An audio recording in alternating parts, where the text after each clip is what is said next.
Muchas gracias por la invitación, por la confianza. Pues soy esposa de Edgar. Para los que no me conocen, creo que la mayoría me conoce. Ya tenemos 10 años, casi 10 años de pertenecer a esta familia. Pero los que no me conocen, pues mi nombre es Elisa. Muchos me dicen Lizzy o Liz. De repente dicen Elisa, ¿quién es ella? Pero bueno, soy yo. Tenemos 3 hijos, tenemos 15 años de casados y yo estudié finanzas, me gradué hace 16 años, estudié en el TEC de Monterrey y es un tema que a mí me encanta. Soy hija de economista, mis tíos son economistas, como que es algo de familia. Y de todas las carreras, de todas las materias que estudié en la carrera, mi materia favorita fue finanzas personales. Y de esto se trata este taller, un poco más práctico. Y me encantó esa materia porque yo sabía al estarla tomando que era algo que iba a aplicar para toda la vida. Entonces como que con la antena más parada, ¿verdad? Porque sabía que toda la vida eran herramientas que me iban a servir para siempre. Y efectivamente, hay muchas materias que se me olvidaron. No me pregunten de ingeniería financiera y derecho fiscal, ya se me olvidó todo eso. Pero finanzas personales es algo que mes a mes estamos ahí administrando los recursos que Dios pone en nuestras manos. Entonces, si hay papás aquí, enséñenles de finanzas a sus hijos. Es un tema muy importante. Que no lleguen se salgan de casa, se vayan a estudiar o al matrimonio y no sepan ni qué hacer con el dinero, ni cómo hacerle, ni por dónde empezar. Actualmente doy asesorías a personas o a familias que quieren mejorar sus finanzas. Entonces les ayudo un poquito a poner orden en todo eso. Y bueno, entrando al tema de este taller, quiero dar 5 consejos prácticos para que cada familia aquí representada pueda tener finanzas saludables o finanzas en bendición. Pero antes de empezar, yo quiero mencionar algo muy importante. En las finanzas no hacemos a un lado la fe. Vivimos por fe, ¿verdad? Y no por vista. Y en este tema no la hacemos a un lado, la vivimos día con día, sabiendo que Dios es quien pone el alimento en nuestra mesa, quien pone el techo sobre nuestras cabezas, quien nos da para vestirnos, para transportarnos, para atendernos en salud cuando es necesario. Él es nuestro proveedor, ¿sí? Entonces, estando conscientes de eso, yo quiero que vayamos a Salmo 34. Es uno de mis salmos favoritos. Voy a leer del 8 al 10. Dice: Gustad y ved que es bueno Jehová. Dichoso el hombre que confía en él. Temed a Jehová vosotros sus santos, pues nada falta a los que le temen. La Nueva Traducción Viviente dice: pues los que le temen tendrán todo lo que necesitan. Esa es nuestra confianza. Ese es el Dios en el que confiamos, ¿verdad? Dice el 10: los leoncillos necesitan y tienen hambre, pero los que buscan a Jehová no tendrán falta de ningún bien. Nada nos va a faltar. En esa confianza nos movemos día con día. En esa confianza salimos a trabajar, ¿verdad? Día con día, y vivimos día con día. Entonces, Dios es quien nos da todo esto, pero también Él es quien nos da la habilidad, la sabiduría, la inteligencia, la creatividad para crear empleo o para conseguir un empleo y conservarlo, ¿verdad? No es nada más quedarnos con las manos extendidas. Nosotros vamos a esforzarnos y Dios es quien nos da esas habilidades, y también nos da otra habilidad que es la de saber administrar lo que Él ya puso en nuestras manos. Una es la habilidad para crear empleo o para conseguir un empleo y conservarlo, y otra es la habilidad para que lo que llega a nuestras manos lo administremos de manera correcta. Es Dios, ¿verdad? Y otro punto que quiero hablar antes del tema práctico es que todos traemos una educación financiera, sea que de niños, alguien se sentó contigo, tu papá, tu mamá o tu abuelo, yo no sé quién, y te enseñó a trabajar y te enseñó a cómo se gana el dinero, cómo se administra el dinero. Si tuviste esa bendición, qué padre, háganlo con sus hijos. Pero si no tuviste ese acercamiento, de todas maneras tuviste una educación y tú veías cómo tus padres se relacionaban con el dinero. Y veías si tus padres peleaban por él, o el que traía el dinero a la casa se sentía con un poco más de poder y como que manipulaba un poco el asunto porque era el de los billetes, aunque no lo crean, se da mucho afuera. ¿Cuál era la relación de tus padres con el dinero? Tú lo veías. Y todo eso lo absorbes desde niño y lo arrastramos a la adultez, y luego nos casamos y lo arrastramos al matrimonio. Y a veces sin darnos cuenta, a veces no nos ponemos a pensar por qué hacemos lo que hacemos.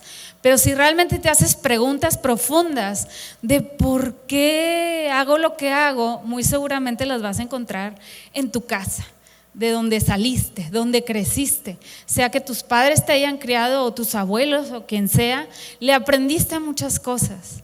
Entonces está para analizarse, tenemos que analizar si lo que aprendimos realmente está alineado con la palabra de Dios, porque muchas veces seguimos haciendo lo que aprendimos y no sabemos si es la voluntad de Dios, no sabemos si la palabra apoya eso que hacemos.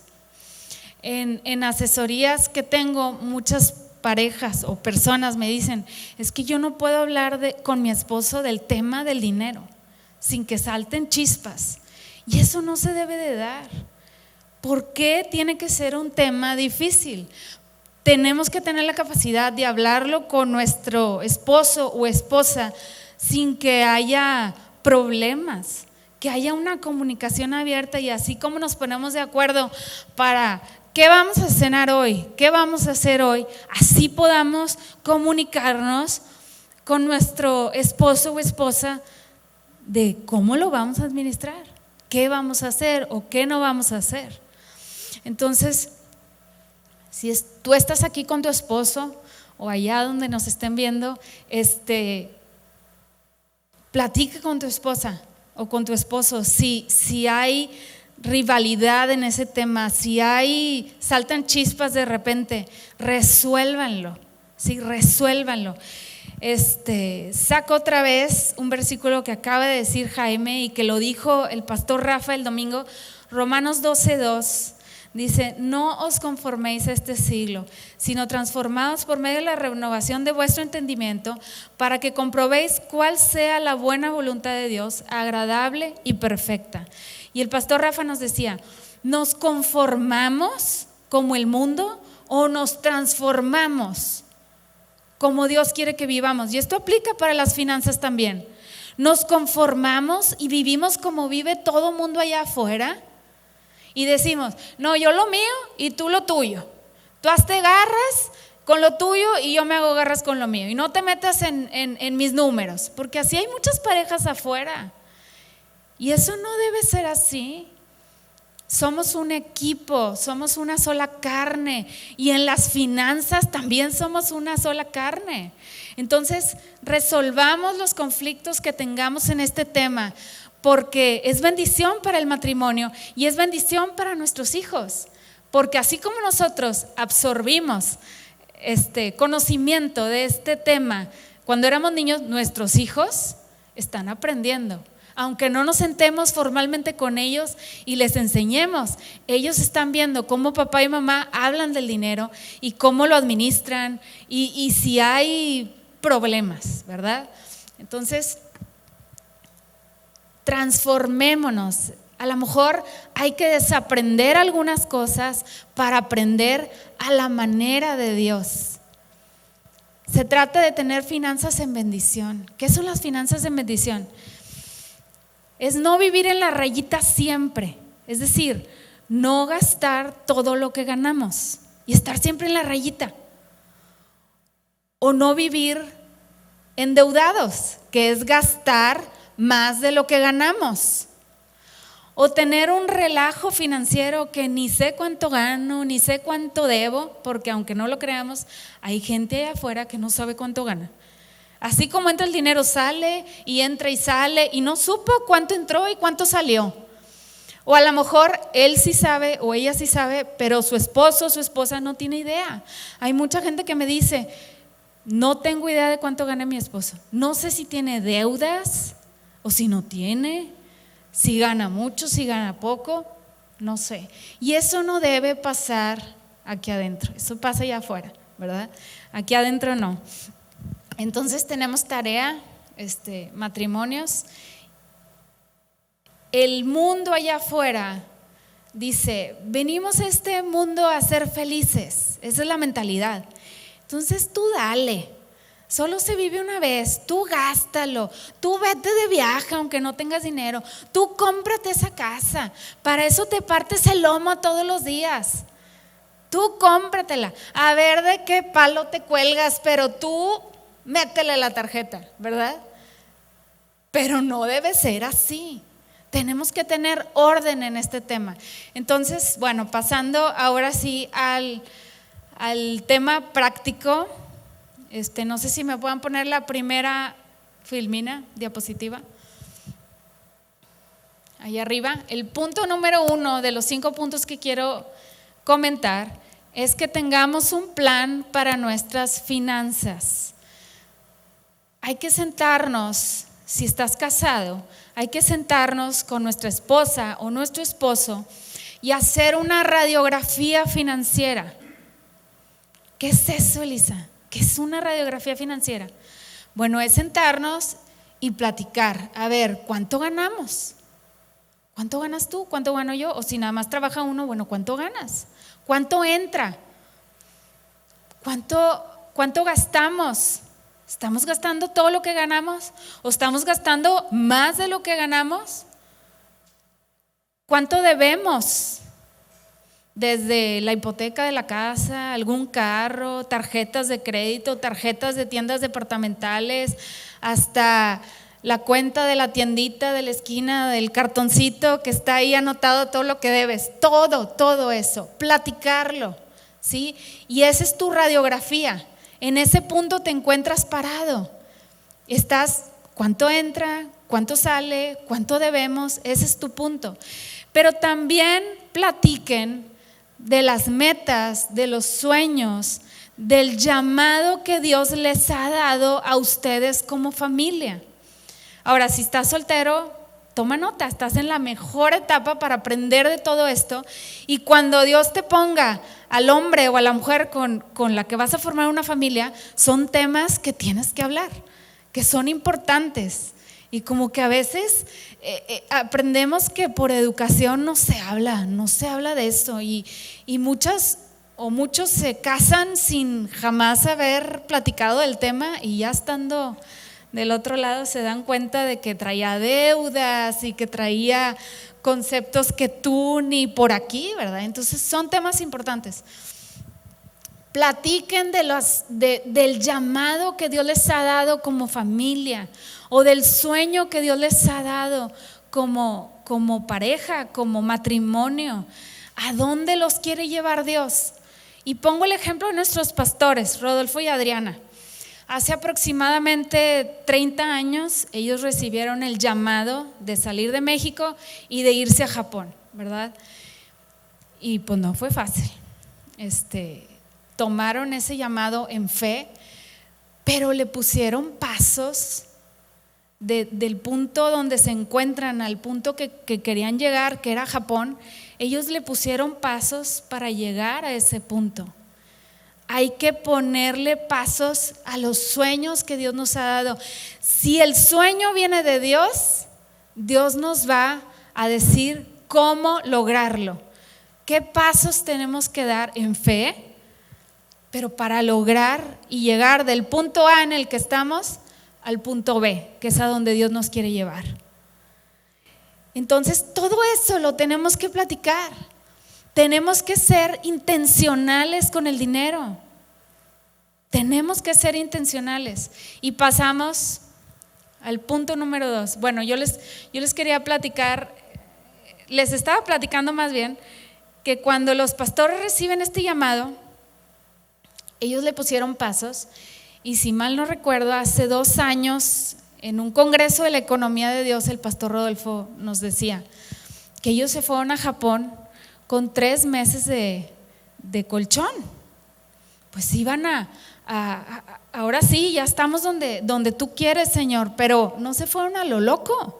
Ellos trabajaron y le pusieron pasos y llegaron allá y tenían para estar 3 meses allá. Y por supuesto que como era un llamado de Dios, era un sueño que Dios puso en sus corazones, Dios los mantuvo y creo que estuvieron 10 años o más de 10 años allá. Entonces no tengamos miedo de ponerle pasos a ese sueño que Dios te ha puesto. Hace como unos 9 años, 8 o 9 años, yo tenía a mi hijo que ahorita tiene 9 en brazos, estaba chiquitito. Estábamos aquí un domingo y los pastores estaban dando testimonio de que habían ido a Israel con un grupo de aquí de la iglesia, un grupo pequeñito. Y yo me acuerdo que volteé con Edgar, mi esposo, y le dije, un día yo quiero ir a Israel con los pastores. Y fue algo que se instaló, fue un sueño, ¿verdad? Fue algo que se instaló en mi corazón, y cuando platicábamos de ir yo decía, no, es que quiero ir a Israel. No, que salió la oportunidad de ir acá, no, es que yo quiero ir a Israel. Y él también tenía ese sueño. Entonces empezamos a ponerle pasos a ese sueño y empezamos a ahorrar y no sabíamos cuándo se iba a dar la oportunidad. Pero en enero del año pasado, un domingo también, el pastor dijo, oigan, estamos organizando un viaje a Israel. Las personas interesadas, apúntense en una lista. Y nosotros dijimos, aquí estamos, ahora sí, estamos listos. Habíamos platicado de ese sueño y le habíamos puesto pasos en fe, ¿verdad? A ese sueño. Entonces hay que ser intencionales. Ahora, punto número 2. Para que ese plan funcione, tenemos que orar, tenemos que ayunar, tenemos que creerle a Dios, pero también tenemos que trabajar. Tenemos que ser esforzados, tenemos que ser diligentes, tenemos que ser cuidadosos, ¿verdad? Entonces hay que tener el hábito de presupuestar. El dinero llega a nuestras manos. El 100% de lo que vayamos a recibir en un mes llega a nuestras manos. Lo primero que tenemos que hacer es dar el diezmo. Lo primero. No al final a ver si me sobra, a ver si me alcanza. Es lo primero que tenemos que hacer. Y ahorita veíamos con Jaime, dar el diezmo es una protección a nuestra economía, a nuestras finanzas. Entonces no se la jueguen. Es que no me alcanza. No, sí nos alcanza. Estamos diseñados para vivir con este 90. Entonces vamos a vivir, nos va a quedar el 90% de nuestro sueldo, pero no te gastes el 90%, no te gastes todo. Gástate un 80, un 75. ¿Y qué vamos a hacer con ese porcentaje? Ahorita vamos a ese punto. Pero administra ese 75, 80% y presupuesta. ¿Qué es eso? Vamos a hacer, yo les recomiendo a todas las familias que tengan un tipo agenda o una libreta o una carpeta, lo que quieran, y que en esa libreta empiecen por hacer su radiografía financiera. Y después, mes a mes, hay que anotar las entradas y las salidas. Es tan simple, pero a veces cuesta cuando no tenemos el hábito. Hay que hacer ese hábito, es algo muy saludable. Cuánto ganamos, cuánto gastamos. Y ver que no nos pasemos de un porcentaje, de un 80 y tantos %, pero no nos gastemos todo lo que ganamos. Entonces, aparte de anotar todas nuestras entradas y todas nuestras salidas, vamos a hacer un presupuesto. Agárrate los últimos 6 recibos de la luz de tu casa y fíjate cuánto estás gastando de luz. Y haz un prorrateo ahí y dices, bueno, mi tope va a ser tanto de luz. No me voy a pasar de esa cantidad. Y vas a trabajar, vas a andar apagando luces, le vas a enseñar a los niños que al salir de la habitación se apaga el abanico, se apaga la luz, vas a apagar el clima, y hacemos lo que está en nuestras manos para cuidar esos recursos y no pasarnos de ese presupuesto. Lo mismo en el supermercado, vas a tener un tope. No vas a ir el día primero que te pagaron bien feliz al súper y salir con un carrito porque fue puro antojo. Y no vayan con hambre al súper porque es peor. Vayan con un número en mente de tope. Limítense. Y así en todo. En el agua, en la luz, el gas, en el súper, en la gasolina, en el teléfono. Digo, hay gastos que son fijos. Pues ya sabemos que eso es, ¿verdad? Pero no te pases de ahí, ten un presupuesto para todo. Hay 4 cosas que tenemos que presupuestar: comida, servicios, transportación y casa, la renta o la hipoteca. En transportación entra la gasolina o entra el servicio de mantenimiento del carro o de la camioneta. Si te mueves en transporte público, entra el metro, entran los camiones, el Uber, etcétera, etcétera, etcétera. Ahora, si tú dices, es que no me alcanza, del 100% que me llega, muy apenas si puedo pagar el diezmo, ¿cómo quieres que viva con menos del 90%? Pues hay que pedirle a Dios creatividad y hay que pedirle a Dios sabiduría. Hay mucha gente inteligente que pone muchos negocios, que le da empleo a muchas personas, pero no tiene la sabiduría de administrar lo que llega a sus manos. Y a veces llega mucho, pero así como llega mucho, gastan mucho y a veces gastan hasta de más. Y no se trata de eso. Entonces, hagamos un presupuesto. Es un hábito. Al principio cuesta cuando no estamos acostumbrados. Yo recomiendo siempre que en pareja se pongan de acuerdo de quién va a ser como el administrador o la administradora. No necesariamente tiene que ser el hombre, el varón, puede ser la mujer. Generalmente en la pareja siempre hay uno más organizado, más estructurado, entonces denle el voto de confianza si es la mujer o al revés. Y va a ser él o la encargada de anotar todos esos gastos. ¿En qué se nos fue el dinero? De tal manera que sepamos en qué se nos fue el dinero. De tal manera que sepamos cuánto entró y cuánto salió. Y esté consciente de lo que debemos, porque vamos a estarle tumbando esa deuda conscientemente, intencionalmente. Entonces designen un administrador. Paso al punto número 3, al consejo número 3. Bueno, tengamos ahorros, ahorremos. Dentro del ahorro hay varios tipos de ahorro que se aconseja que tengamos. El principal o el primero que debemos de tener es nuestro fondo de emergencia. ¿Qué es eso? Algunos le llaman colchón financiero. Es un colchón que te va a ayudar a amortiguar los golpes de la vida. Porque la vida pasa. Y a todos nos suceden cosas inesperadas que no queremos que sucedan, pero suceden. Se nos poncha una llanta y resulta que la tienes que cambiar por una nueva. Se descompone el refrigerador. De repente te subes a tu carro y no prende. O de repente chocaste y hay que pagar el deducible del seguro porque tú tuviste la culpa. La vida pasa. Hace 8 días me habló Edgar, no me prende el carro. Y se lo tuvo que llevar la grúa y estuvo en el taller varios días y todo eso sucede porque hay vida útil de todas las cosas, ¿verdad? De todos los aparatos que hoy en día son súper indispensables en nuestra casa. De repente vas a abrir la puerta del refrigerador y, caray, no está enfriando. Y le hablas al técnico y viene el técnico y te dice, ¿sabe qué? Ya dio lo que tenía que dar. Tienes que comprar un refri nuevo porque pues no vas a vivir 3 meses sin refri, ¿verdad? ¿Y qué hace la gente que no tiene un fondo de emergencia? Se endeuda. Y no queremos llegar a eso.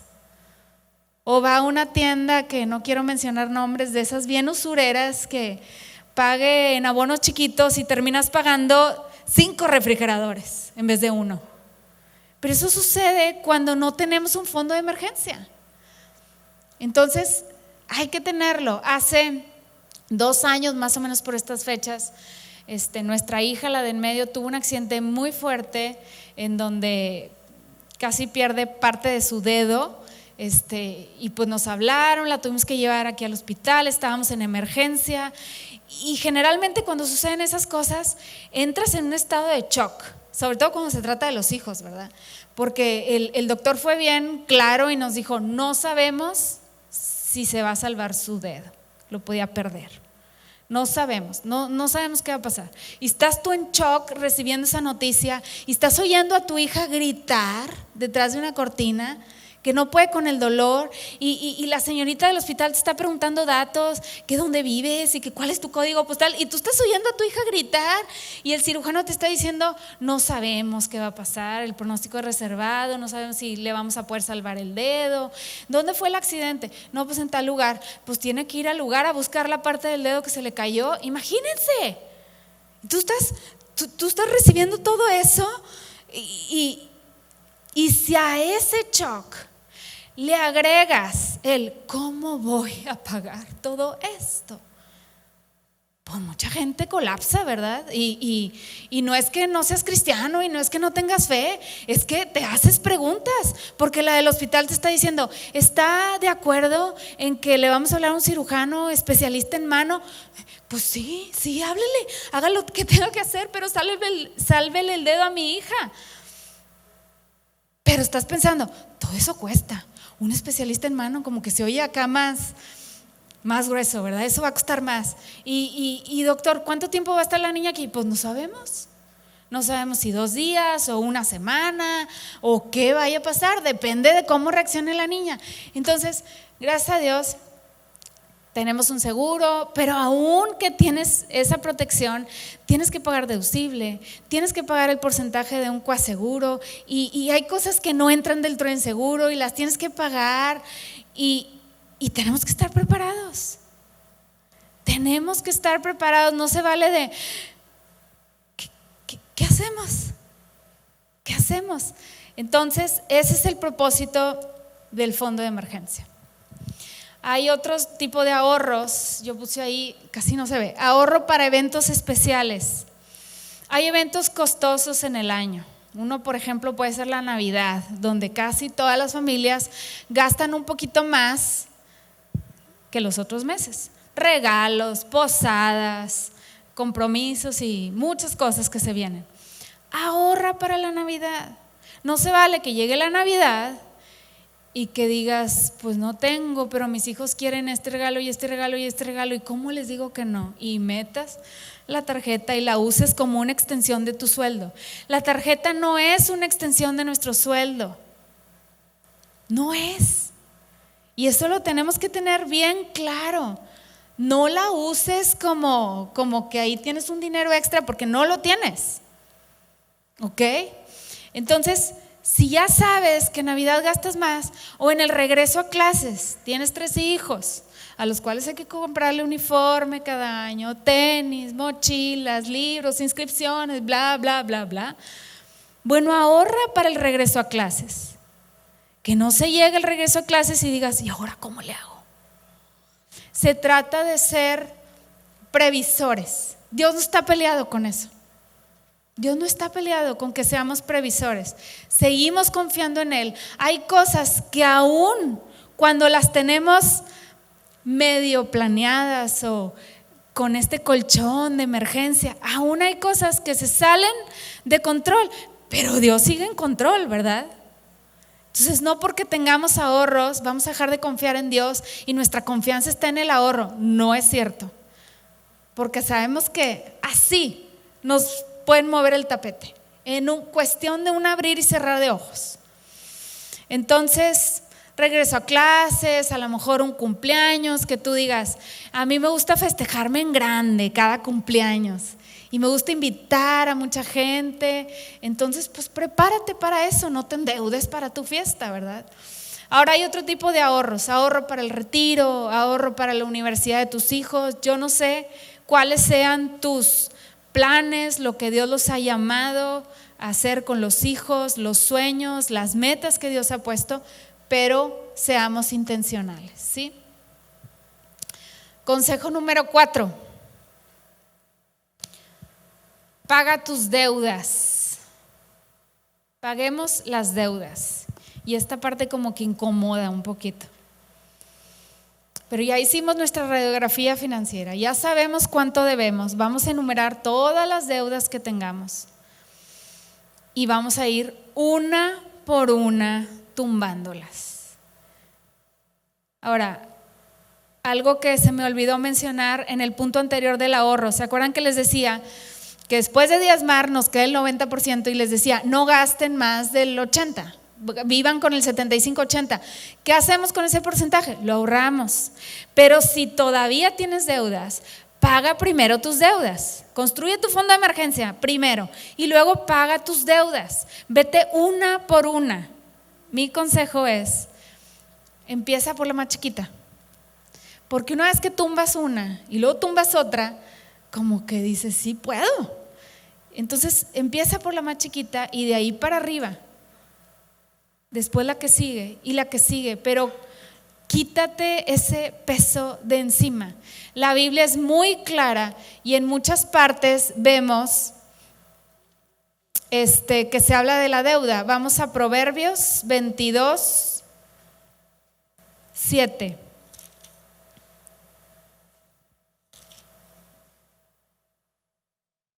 Dice, el rico se enseñorea de los pobres, y el que toma prestado es siervo del que presta. Somos siervos de quien nos prestó, llámese banco, llámese tienda departamental, lo que sea. Somos siervos y Dios nos ha llamado a vivir en libertad, no en esclavitud. En Deuteronomio 15 el pueblo de Israel está a punto de entrar a la tierra que Dios les había prometido y están repasando la ley que Dios les había dado a sus padres, porque esa generación ya había pasado y ahora está Josué a punto de entrar con los hijos de esa primera generación que salió de Egipto y están repasando toda la ley. Y en Deuteronomio 15:6 les dice, ya que Jehová tu Dios te habrá bendecido como te ha dicho, prestarás entonces a muchas naciones, mas tú no pedirás prestado. Sabemos que Dios es el mismo de ayer, de hoy y lo seguirá haciendo. Y si no sé hace cuántos miles de años fue esto, pero si hace unos cuantos miles de años Dios dijo esto, lo quiere seguir diciendo hoy, ¿verdad? Tú no tomarás prestado. Dios no quería que su pueblo se endeudara. Dios no quería eso, al contrario. Ahorita lo vimos en Malaquías, que dice, en varios lugares, que Dios nos quiere bendecir con sobreabundancia. No quiere que debamos. La persona que debe paga intereses. La persona que tiene ahorro gana intereses. ¿En qué postura quieres estar? ¿Ganando intereses o pagando intereses? Hace no sé cuántas generaciones, unas 2, 3, nuestros abuelos, nuestros bisabuelos de ahí para arriba, veían la deuda como algo malo. Era como algo vergonzoso tener una deuda. No debían. Algunos hasta pecado lo consideraban. Yo no sé en qué punto de estos años, de estos pocos años, se normalizó que viviéramos endeudados. No sé, el banco hizo muy buen trabajo de mercadotecnia, las tiendas departamentales también, y gastan millones y millones de pesos y de dólares las empresas de mercadotecnia para convencerte que eso que están vendiendo lo necesitas ya ahorita y que lo compres. Y se normalizó vivir endeudado. Y hay un dicho allá afuera que me dicen mucho. Y dicen, es que si no me endeudo nunca me voy a hacer de nada. Así piensa mucha gente allá afuera. Pero no es verdad. No es verdad. Si somos diligentes, si somos esforzados, si creemos en Dios, tenemos nuestra confianza en Dios, sus promesas son verdad. Y las vamos a ver con nuestros ojos. Proverbios 6 está súper interesante.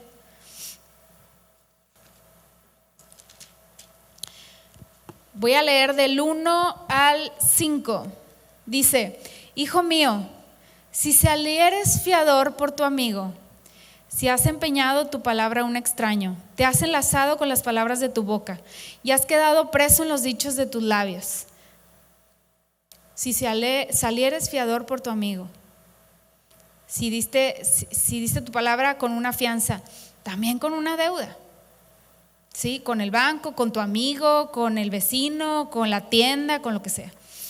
Fíjense el 3 lo que dice, es una orden. Haz esto ahora, hijo mío, y líbrate, ya que has caído en la mano de tu prójimo. Ve, humíllate y asegúrate de tu amigo. No des sueño a tus ojos, ni a tus párpados adormecimiento. La Nueva Traducción Viviente dice: no postergues el asunto, hazlo enseguida, no descanses hasta haberlo realizado. ¿De qué está hablando? De que salgas de esa deuda, de que corras a pagarla. Y luego el 5 dice: escápate como gacela de la mano del cazador. Y aquí me quiero detener tantito, porque es bien interesante. La gacela tiene un cazador principal, que es la chita o el guepardo. ¿Es lo mismo guepardo y chita? El guepardo es uno de los animales más veloces de toda la tierra. Es súper rápido. Y la gacela no se considera dentro de los animales más veloces del mundo. Entonces, ¿por qué la Biblia dice escápate como la gacela se escapa del cazador? ¿Cómo le hace la gacela para escaparse del guepardo, si el guepardo es de los más rápidos? Y hay una estadística por ahí de los estudiosos de animales que dice que de 19 intentos que hace el guepardo por cazar a la gacela, solo tiene éxito una vez. De cada 19 intentos, una vez atrapa a la gacela y se la merienda, o se la cena, o se la desayuna. Entonces, ¿cómo le hace la gacela? Está de pensarse, ¿no? La respuesta es: la motivación de cada animal es diferente. El guepardo está pensando en la merienda, pero a lo mejor comió. O está pensando en la cena, pero comió. La gacela está pensando en su pellejo, en salvar su vida. ¿Se fijan cómo la motivación es muy diferente? Entonces corre como si su vida dependiera de esa corrida. Y logra escaparse 18 veces de 19 intentos. Entonces la Biblia nos dice: así corre y sal de esa deuda. Trata de salir lo más rápido posible de esa deuda. No des sueño a tus ojos. No te acomodes y digas: pues no pasa nada, está muy cómodo el pago, cada mes lo estoy haciendo, no me he atrasado. Qué bueno que no te has atrasado, pero en la medida de lo posible, sal de esa deuda. Quítate ese alacrán de encima. Sal de esa deuda. ¿Cómo voy a pagar mi deuda? Si muy apenas si me alcanza.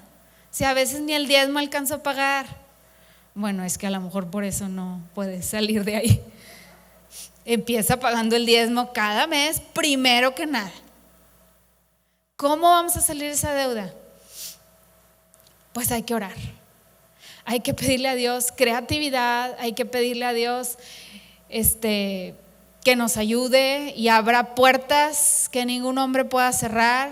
Se vale hacer oraciones desesperadas. Se vale y Dios nos escucha, así como ahorita lo veíamos en Mateo 14. Los discípulos estaban aterrados y Jesús les dijo: no teman, yo soy. Lo mismo cuando hacemos oraciones aterrados porque no sabemos cómo vamos a salir de la deuda o porque no sabemos cómo vamos a librar el mes. Apenas es día 8 y no tenemos idea de cómo vamos a llegar al día 30. Se vale hacer oraciones desesperadas y decirle a Dios: no sé cómo le vamos a hacer. Mi esposo y yo somos testigos de cómo una y otra vez Dios ha respondido a nuestras oraciones desesperadas y ha multiplicado, así como Jesús multiplicó los 5 panes y 2 peces y repartió comida a miles. Así nosotros hemos sido testigos de cómo a veces con bien poquito Dios lo multiplica y libramos el mes y el siguiente mes y el siguiente mes, y estoy segura que todos aquí tenemos ese tipo de testimonios. Dios es fiel, Él es verdadero, Él es fiel. No tengamos miedo de decirle a Dios: ayúdame a salir de esta deuda. Los meses pasados muy apenas si la libraba, pero te estoy pidiendo auxilio, te estoy pidiendo ayuda y voy a ver tu mano, voy a ver cómo tú me ayudas. Un consejo que les doy para administrarse mejor es: traten de usar más efectivo que plástico. Es un consejo práctico. Yo no sé qué pasa, pero cuando usamos efectivo, billetes, estamos más conscientes de que estamos gastando, de lo que estamos gastando. Y cuando damos la tarjeta, como que no duele igual. Algo se activa aquí, que al sacar el billete 500 dices: uy, o el de 1000 o el de 200 dices: uy, no lo quería feriar. Y cuando das el plástico, como tú, pásalo, hombre, ahí hay. Entonces está súper comprobado que gastamos más cuando usamos plástico. Entonces vayan una vez al mes al cajero o una vez a la semana, lo que tengan que hacer para estar con más control. Y por último, consejo número 5: seamos generosos. A veces en el afán de querer ser muy ordenados, de querer ser muy estructurados con los recursos que Dios pone en nuestras manos, nos olvidamos de las necesidades de afuera y estamos como con aprensión por lo nuestro, que no se nos salga de control y hacemos números una y otra vez. Todo eso está bien, pero no cerremos la mano. Cuando nosotros tenemos la mano cerrada, y aquí está nuestro ingreso mensual, y lo cerramos así fuerte, el puño, y decimos: no se me va a salir ni un peso, se me va a caer de aquí. Cada peso está destinado y yo ya presupuesté para todas mis cosas y aquí lo tengo bien pescado. Qué bueno que presupuestaste y qué padre, pero aquí no cabe más, aquí no entra más. Cuando extendemos la mano y compartimos, aquí cabe más. Dios te va a dar más, porque son promesas y Él no miente. Él promete, lo acabamos de ver, Él promete que Él nos va a bendecir cuando extendemos la mano. Dice Proverbios 11:25: el alma generosa será prosperada y el que saciare, él también será saciado. Aquí hay gente que ha vivido esto de una forma así en vivo y a todo color una y otra vez. Yo sé. Deuteronomio 15, volvemos a cuando están repasando la ley antes de entrar a la tierra prometida. Dios les dice: da al pobre con generosidad. Estoy leyendo la Nueva Traducción Viviente. No de mala gana, porque el Señor tu Dios te bendecirá en todo lo que hagas. Siempre habrá algunos que serán pobres en tu tierra. Por eso te ordeno. No te está sugiriendo, no está diciendo si te sobra. Dice: te ordeno que compartas tus bienes generosamente con ellos y también con otros israelitas que pasen necesidad. no tengamos nuestra economía tan atada que no extendamos la mano al pobre. Y no nada más al pobre, a la viuda, al huérfano, al necesitado. Hay entre nosotros en este tiempo amigos que están enfermos en el hospital, que su economía se vino abajo, que cerraron negocios. Hay mucha necesidad. No nos hagamos los que no vemos, porque sí vemos y Dios sabe que vemos. Compartamos con otros. La generosidad, dice nuestro pastor, es una llave maestra que abre muchas puertas de oportunidad y de bendición. Demos extravagantemente. Muchas gracias.